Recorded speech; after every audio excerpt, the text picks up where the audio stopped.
Hi friends, quick question. If aliens landed tomorrow and asked, "Take me to your richest human," who would you bring them to? Jeff Bezos in his rocket boots? Elon Musk hiding behind a meme? Or maybe Janet Yellen with a spreadsheet? Weird question, I know, but it opens a can of economic worms. Who actually owns the world's money? Not who's rich, but who controls most of the money floating around out there? Let's start simple. Meet Dave. Dave is your average guy. He's got a job, a savings account, maybe some stocks, and a crippling addiction to overpriced coffee. Let's say Dave has $5,000 in the bank. Not bad, Dave. Now Dave thinks, hey, I own that money. And sure, kind of. It has his name on it. He can spend it, withdraw it, or buy a suspiciously cheap sofa off Facebook Marketplace. But here's where it gets sneaky. That $5,000 doesn't just sit there in the bank vault, guarded by a mini dragon or something. Nope. The bank doesn't just hold Dave's money. It uses it, it loans it out, and invests it. Dave's $5,000 is more like a suggestion than a reality. The bank keeps a fraction, maybe $500, and sends the rest flying around the world doing banky things. So, who owns that money now? Let's zoom out. Globally, there's around $100 trillion in actual physical money, like bills and coins.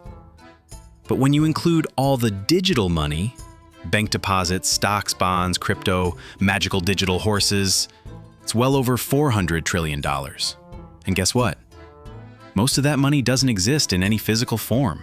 It's numbers in databases, flipping back and forth between people, banks, companies, and governments. Which brings us to the first big plot twist. Most of the world's money is debt. That's right, money isn't always earned. Sometimes it's created. When a bank loans money to someone, it doesn't hand out gold bars.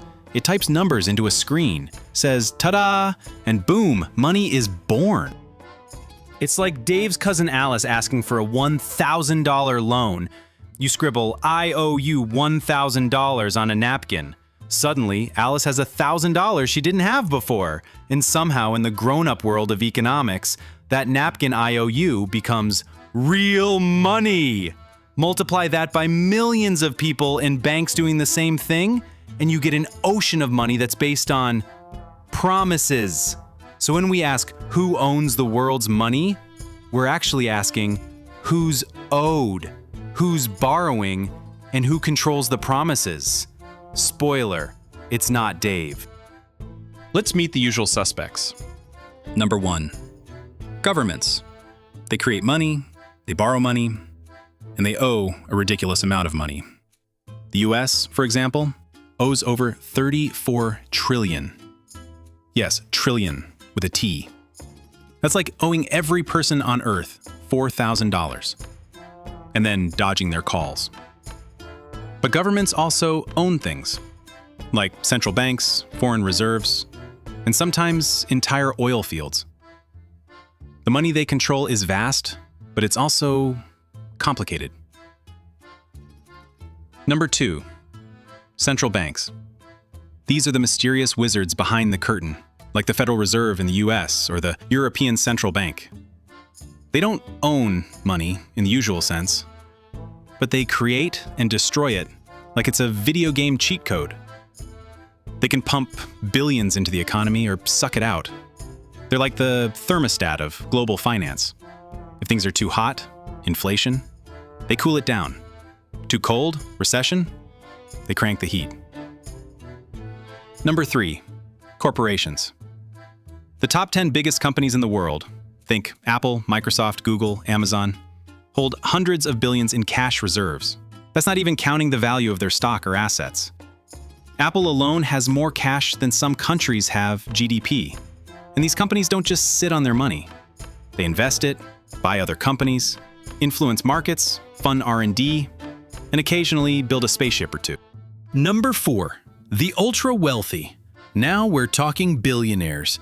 The richest 1% own over half the world's wealth. Let that sink in.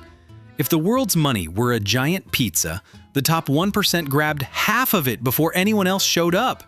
The remaining 99% are left fighting over crumbs and maybe a crust if they're lucky. But it's not just about cash. Wealth includes stocks, land, companies, yachts, and suspiciously large art collections. Why does Dave's boss need 5 paintings of triangles? We may never know. Number 5. Financial institutions. Think BlackRock, Vanguard, State Street. These 3 alone manage over $20 trillion in assets. That's almost the GDP of the US. They don't own the money technically, but they control where it goes. They influence entire industries, governments, even climate policy just by deciding what to invest in. So if they don't like coal, they don't invest in coal. If they love electric scooters, suddenly the world gets flooded with electric scooters, all because of who holds the purse strings. And then there's the rest of us. People like Dave and Alice and probably you and me. We own a little. A savings account here, a retirement fund there, a suspicious-looking piggy bank shaped like a chicken. But compared to the giants we just talked about, it's pocket change. So back to our alien friends. If they asked, who owns the money? The honest answer would be, well, it's complicated. It's split across promises, digital records, stock markets, debt, and power. Money isn't just about who's holding the bills, it's about who controls where the money goes next, who benefits when money moves, and who can snap their fingers and make $1 billion appear or vanish. Which brings us to one last twist in this story. Power isn't always in owning money. Sometimes it's in moving it. Let's go back to Alice. Remember Dave's cousin with the napkin loan? Well, Alice gets ambitious. She starts a fintech company, makes a slick app, raises money from investors, and soon she's moving billions in transactions. Does Alice own that money? Nope, but she charges a tiny fee every time someone sends it. 1 penny here, 10 cents there, multiplied by millions of people, and suddenly Alice has her own private island and a yacht named Liquidity. This is what companies like PayPal, Visa, and Stripe do. They don't own most of the world's money, but they build the plumbing that keeps it flowing. And if they shut off the pipes, the money stops moving. That's leverage. Now mix that with data. Google doesn't just sell ads, it knows what you might buy. Facebook knows who you trust. Amazon knows when you're feeling impulsive at 3 a.m. When these platforms nudge you to spend, save, or invest, they're not just playing around. They're directing the flow of money like traffic cops with algorithmic whistles. But it gets weirder. Because in the world of finance, perception is reality. Let's say the market thinks a company is valuable. Investors rush in. The stock price goes up. Boom, instant wealth. No one built a factory, no one cured a disease, just vibes.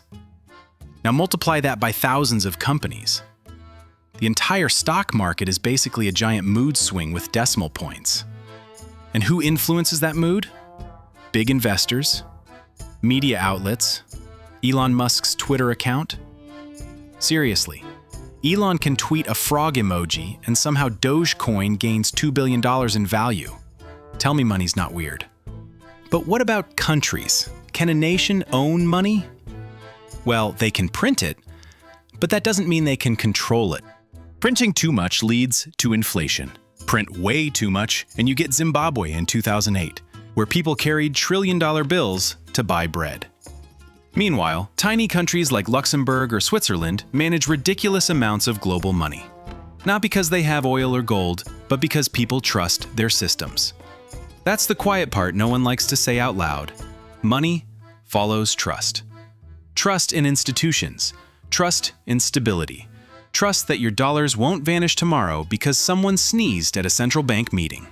And trust is weirdly fragile. If tomorrow everyone decides banks are unsafe, people pull their money out, and boom, bank run. Doesn't matter how solid the bank was last week, the belief breaks it. Same thing with crypto. Bitcoin's worth tens of thousands of dollars, not because it does something magical, but because enough people believe it does. It's digital belief with a blockchain. So, when we ask who owns the world's money, we're not really talking about vaults of gold or billionaires sipping champagne. We're talking about layers of belief, control, and movement. The rich own assets. Governments control systems. Institutions steer flows, and the rest of us ride the current, occasionally paddling, often just floating, and sometimes getting splashed in the face with transaction fees. So, in conclusion, nobody really owns the world's money the way you own a slice of pizza or a cat. Instead, money lives in a constantly shifting network of ownership, debt, promises, power, and trust. It's like a giant, invisible spiderweb, and depending on where you stand, you either control the web, get stuck in it, or never even knew it was there. But once you see how it works, suddenly the world makes a lot more sense. If you want me to make other videos explaining these topics, please like and subscribe. Thanks for watching.